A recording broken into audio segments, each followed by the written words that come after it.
So, because we don't really have the time to read through the entirety of the adventures of Huckleberry Finn, we're going to be taking a look at chapters 19 to 31 through this PowerPoint.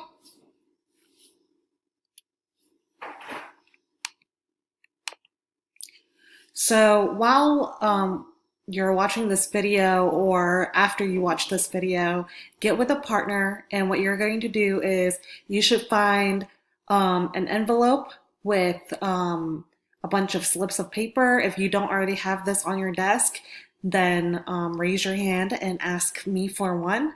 And these paper slips have the events of Huckleberry Finn cut out, and the events start from the very beginning of the story all the way to chapter 31. What you're going to do is you're going to try to put those events in order, and then try to write some of the numbers on the left side once you've got them in order so you can keep track of them in case you knock them over or something. And you are going to have to watch this video so you know how to put the events from chapter 19 to 31 in order. So right after Huck and Jim get away from the Shepherdsons and Grangerford craziness, and they're back on the river, they see two men approaching them who ask for a ride. And these two men, they introduce themselves as the Duke and the King.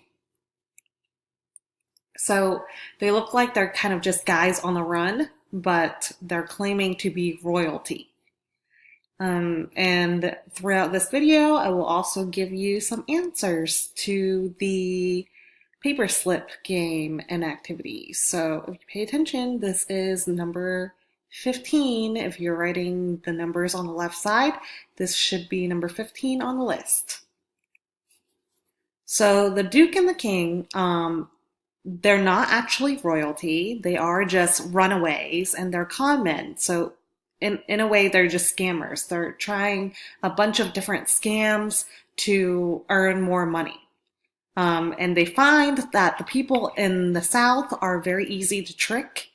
So they're really going from town to town trying to earn money by doing things like pretend that they are dentists, or pretend that they are doing a movement for temperance, which at the time was a movement to get people to stop drinking.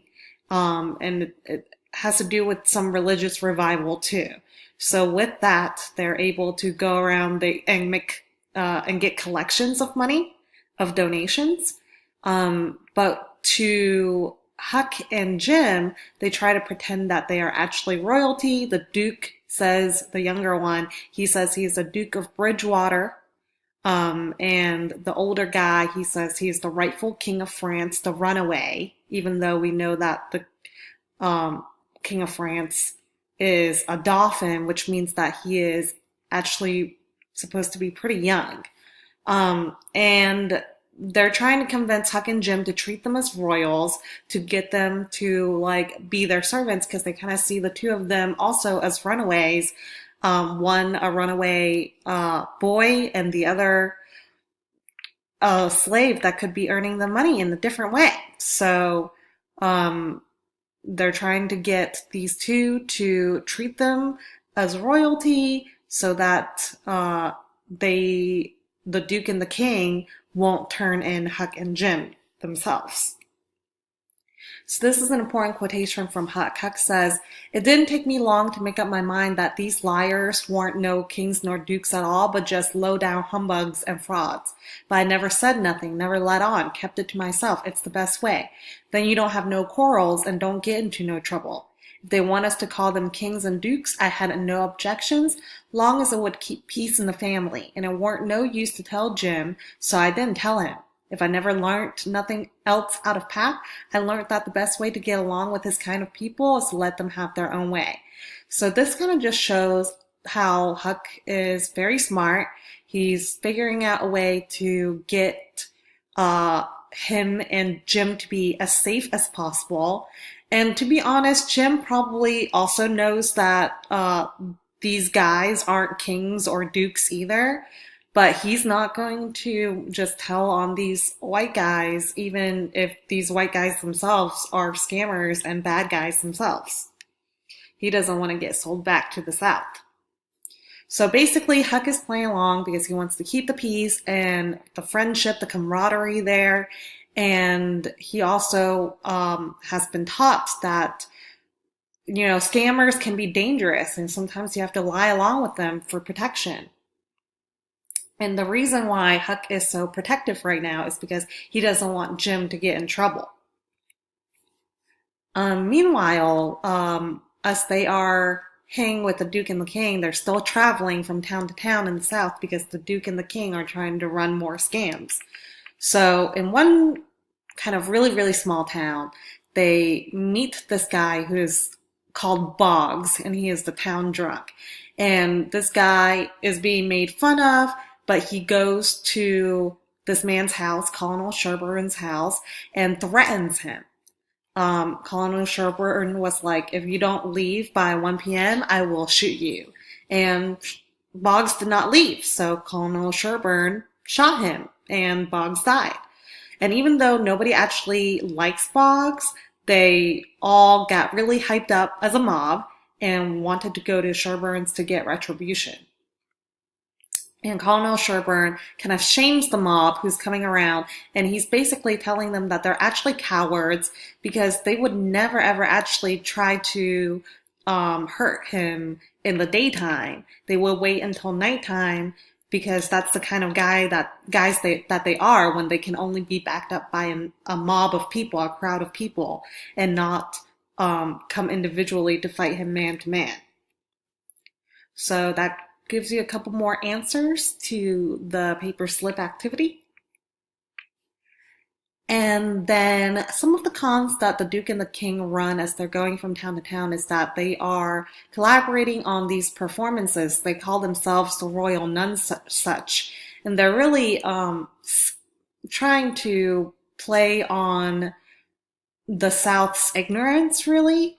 And they say that they're putting on real Shakespearean performances, Shakespearean scenes, but really they're not. The monologues that they're memorizing are all fake, and when the performance is put up, it's really lewd. It's very odd. You can see the king here. He's, kind of painted his naked body, and he's just kind of like, it's almost a farce. It's just them playing around and being naked. So the town gets really upset that they charge so much for such a crude show. So they earn $465, but then they start getting heckled from every town that they are stopping at, especially as the towns realize that these guys are just scammers.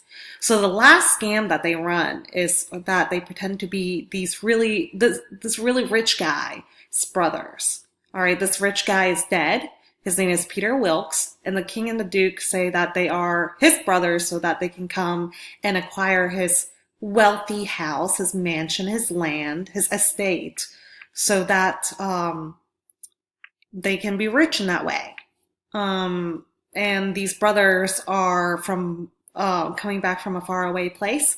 So, a lot of the daughters of Peter Wilkes don't really know what their father's brothers are supposed to look like. So eventually Huck does feel bad. He steals all of the money and he hides it in the dead guy's coffin. And he tells the oldest Wilkes daughter about the entire truth, that it was all a scam, and because he feels so bad, he has such a conscience, he tells her to stay away. And another pair of men, they claim to be the actual brothers of this dead rich guy.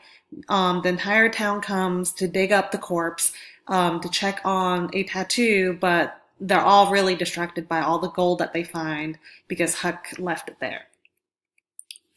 So you can see the king and the duke kind of running their scam here. And we see a lot that Huck is really struggling with his conscience about whether he should turn in Jim or not. Because what happens next is that the king and the duke, they do, when their last con didn't work out, they do sell Jim to a family called the Phelps. All right, so hopefully that helped you with the activity a little bit and gave you kind of a really short rundown of what that big part of the book that we're not reading and what it's about.